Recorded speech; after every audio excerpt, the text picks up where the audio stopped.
මේකෙදි ඔයාලට තෝරගන්න පුළුවන් ටෙක්ස්ට් ටයිප් ගොඩක් තියෙනවා.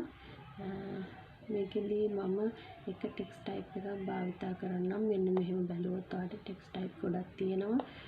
මේකේ මේ ඉතලින්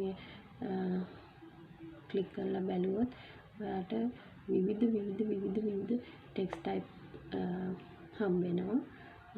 මම මේ වගේ එකක් භාවිතයෙන් ඔයාලට ලෝගෝ එක ක්‍රියේට් කරන්න හැටි කියලා දෙන්නම්. මම මේ ටෙක්ස්ට් එක ගන්නවා. මේකෙදි ලෝගෝ ටෙක්ස්ට් කියන මෙතන ටයිප් කරන්න ඕනේ ඔයාලගේ channel art එකට අදාළ නම. මගේ නම් SL Supergirl, මම SLSG කියලා මේක ටයිප් කරනවා. ඊට පස්සේ අපිට මේකේ ටෙක්ස්ට් එක මදි සයිස් එක මදි වගේ නම් සයිස් එක වැඩි කරගන්න පුළුවන්. ඊට පස්සේ මෙතන create logo කියන එකට ගිහිල්ලා තමන්ට අදාළ ටෙක්ස්ට් එක හදාගත්ත ටෙක්ස්ට් එක ඩවුන්ලෝඩ් කරගන්න ඕනේ. මෙතනින් තමයි ඩවුන්ලෝඩ් කරගන්න පුළුවන්.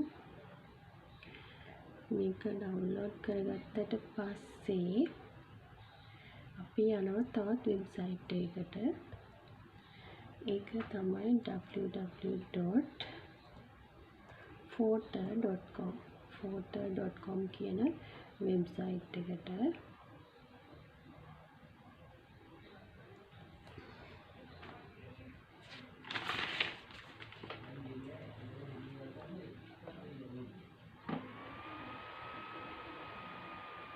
මෙන්න මේ වෙබ්සයිට් එකට මෙතනදී මම නම් මගේ ඊමේල් account එක දීලා තමයි මේකේ sign up වෙලා තියෙන්නේ. ඔයාලට පුළුවන් ඊමේල් account එක දීලා sign up වෙන්න. ඒ sign up වුණාම මෙතන create a design කියලා තියෙනවා. මේකෙදි create a design කියන තැනට ගිහිල්ලා මෙන්න මේ වගේ ටෙම්ප්ලේට් ටිකකුත් පෙන්නනවා, channel art පෙන්නනවා, cover photos වගේක් පෙන්නනවා. ඊට අමතරව මේ custom size කියලා තියෙනවා අපිට ඕන විදිහට හදාගන්න.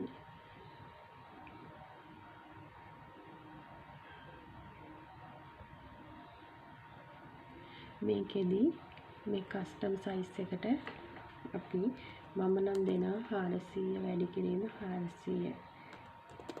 ඒ කියන්නේ උසයි පළලයි 400 වැඩි කිරීම 400 දෙලා apply කරනවා.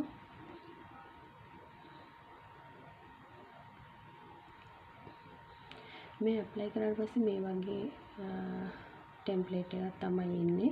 නමුත් මේකට background color එකක් දාගන්න මම Google search කරලා මට හොඳයි කියන background එකක් සර්ච් කරලා හොයා ගන්නවා. මේකෙදි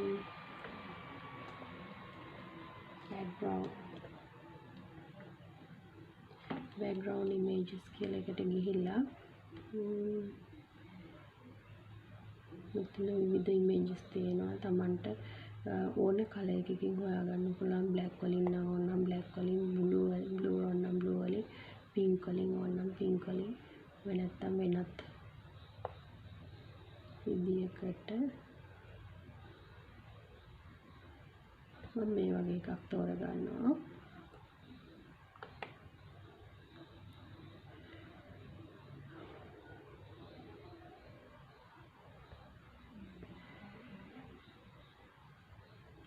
මේ විදිහට ඩවුන්ලෝඩ් කරගන්න. ඊට පස්සේ අපි මේ ටෙම්ප්ලේට් එක උඩට ගිහිල්ලා මෙතන මේ import කියන එක ක්ලික් කරාම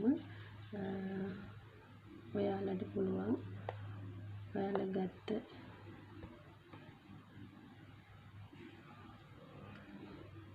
background picture එක import කරගන්න.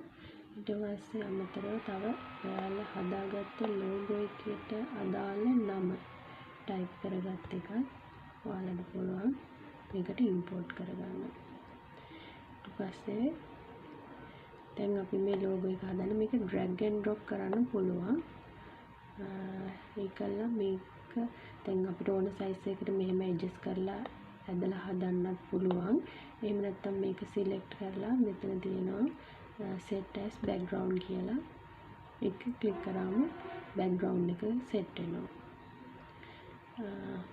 ඊට පස්සේ දැන් අපිට ඕන මේ text එකත් අපි අරගෙන adjust කරලා දාමු. මට හිතෙනවා මේ text එකේ size එක මදි කියලා. ඒ නිසා මම ටිකක් ලොකුට ලොකු කරනවා. ඊට පස්සේ අපිට පුළුවන් මෙන්න මේ විදිහට මේක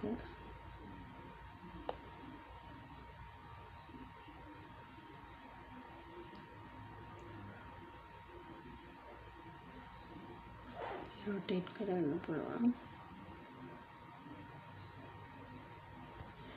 දැන් මේ ඔයාලා හදාගත්ත ඩිසයින් එක ඔයාලට තව ඕනනම් මේකේ ටෙක්ස්ට් දාන්න පුළුවන්. background colors මේකේ තියෙනවා නම් ඕනෙවත් තෝරලා දාගන්න පුළුවන්. ටෙක්ස්ට් ඕනනම් ඇඩ් කරන්න පුළුවන්. දැන් මට එහෙම අවශ්‍යතාවයක් නැහැ. මම අර හදාගෙන ආපු එකම තමයි. ඊට පස්සේ අපි මේක save දෙනවා. save දුන්නාම මෙතන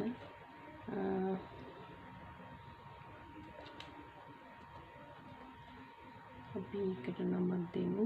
ෆයිල් නේම් එක ඊට පස්සේ png type කියලා දීලා ඊට පස්සේ මේක ඩවුන්ලෝඩ් කරගන්නවා.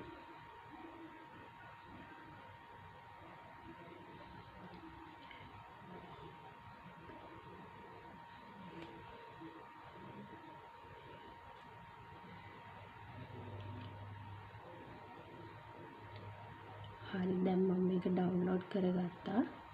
ඊට පස්සේ අපි යනවා තව වෙබ්සයිට් එකකට මේක කට් කරගන්න. ඒකෙදි කරන්නේ මේක www.cutmypicture කියන එකට cutmypic කියන වෙබ්සයිට් එකට තමයි යන්නේ. ඒකට ගිහින් මෙතන තියෙනවා browse කරන්න. අපි හදාගත්ත picture එක මෙතනට add කරලා